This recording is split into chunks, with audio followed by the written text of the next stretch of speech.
मैं बहुत धन्यवाद और आभार व्यक्त करता हूं बिल्डर एसोसिएशन का। और मैं सोचता हूं कि बिल्डर एसोसिएशन से नेता लोगों को सीख लेनी चाहिए कि एक नेता हट रहा है, दूसरा नेता आके उसको जो है माला पहना रहा है। काश ऐसा लोकतंत्र में कब होगा कि एक विधायक हारेगा, दूसरा विधायक जो है जीतेगा और हारा हुआ आके माला पहना देगा, तो शायद ये लोकतंत्र की बड़ी खूबसूरती हो जाएगी, है ना। तो इसलिए मैं इनको बहुत बधाई देने आया हूँ। सुंदर सिंह जी के नेतृत्व में, उनके चेयरमैनशिप में जमशेदपुर का बिल्डर एसोसिएशन फले फूले, और बड़े भाई रविंदर झा जी के चेयरमैनशिप में आदित्यपुर इलाके का जो है बिल्डरशिप अच्छा हो। और इनको जो भी, चूँकि बिल्डर उन्नति समृद्धि के मार्ग को प्रशस्त करते हैं, तो इसको दुश्मन नहीं बल्कि दोस्त बना के काम लेना ज़्यादा हितकर होगा, ये कहने आया हूँ। बहुत बहुत धन्यवाद करता हूँ मैं सारे अपने सीनियर्स को, जिन्होंने मुझे इस केपेबल समझा कि मैं इस पर्टिकुलर पद में रह के इसको संभाल सकता हूँ अगले 1 साल तक। And I am really obliged as a position as of a chairman of builders association of India.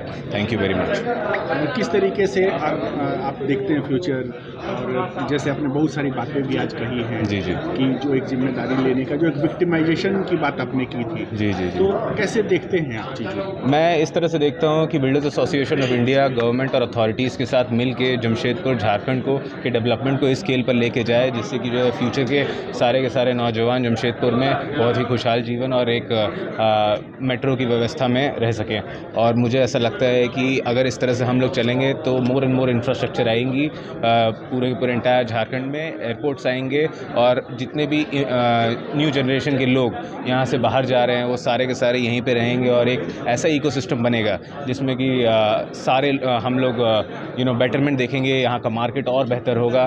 तो मुझे लगता है कि इस तरह से हमारा फ्यूचर होगा। जैसे मंत्री जी ने एफआईआर रिलेटेड इश्यूज को उठाया जी, तो उसको आप कैसे देखते हैं? क्योंकि जमशेदपुर में अभी भी जो मल्टी स्टोरेज बिल्डिंग की बात करें, मल्टी स्टोरी बिल्डिंग की, तो काफ़ी उस मामले में पिछड़े हैं हम लोग। देखिए, मैं बहुत अच्छा प्रश्न पूछा आपने। फर्स्ट ऑफ ऑल हमेशा पूछते हैं। मैं आपको ये बताना चाहता हूँ कि अगर हम कोई भी डेवलपर कायदे से अपने बायलॉज को स्टडी किया है तो यहाँ पे अनलिमिटेड एफआईआर का जो है हमारे पास सुविधा है। आप अगर कायदे से बायलॉज के हिसाब से चलें तो टीडीआर, जिसको कहते हैं ट्रांसफ़र ऑफ डेवलपमेंट राइट्स के तहत आप एफआईआर कितना भी ले सकते हैं। कहीं भी आप पर्टिकुलर लैंड परचेज़ करें और उसके टीडीआर का बेनिफिट लेके अपने जिस प्रोजेक्ट को डेवलप कर रहे हैं उसमें यूज़ करें, तो इससे जो है एफआईआर हमें जितना चाहे उतना मिल सकता है किसी भी पर्टिकुलर लोकेशन पे। तो मुझे लगता है कि अगर कोई भी डेवलपर बायलॉज को सही से स्टडी किया है तो मुझे लगता है कि हमारे झारखंड बिल्डिंग बायलॉज बहुत ही ज़्यादा सुपीरियर और बहुत ही बढ़िया बायलॉज हैं।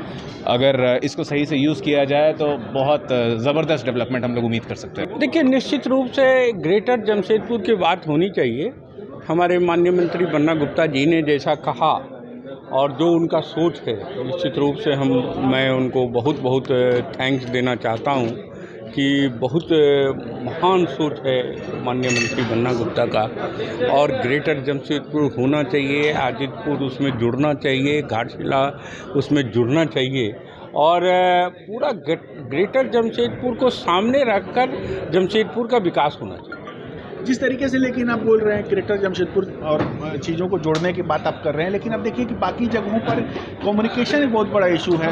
मेट्रो बनता है, बहुत सारे जो पब्लिक ट्रांसपोर्ट है, उसके लिए यहाँ पर हमको नहीं लग रहा सरकार के पास सोच है। तो उसके लिए आप लोग क्या करेंगे? नहीं, अभी आपने पढ़ा होगा, अखबार में आया था कि जमशेदपुर में ढालमुंगर में एयरपोर्ट का बहुत काम प्रोग्रेस में है। राज्य सरकार ने क्लियरेंस दे दिया है, फॉरेस्ट का जो क्लियरेंस होता है वो दे दिया है। और निश्चित रूप से हम समझते हैं कि केंद्रीय सरकार भी इसको बहुत ज़रूरत वाला चीज़ समझ के बहुत जल्द से जल्द क्लियरेंस देंगे, तो निश्चित रूप से हमारे यहाँ एयरपोर्ट हो जाएगा।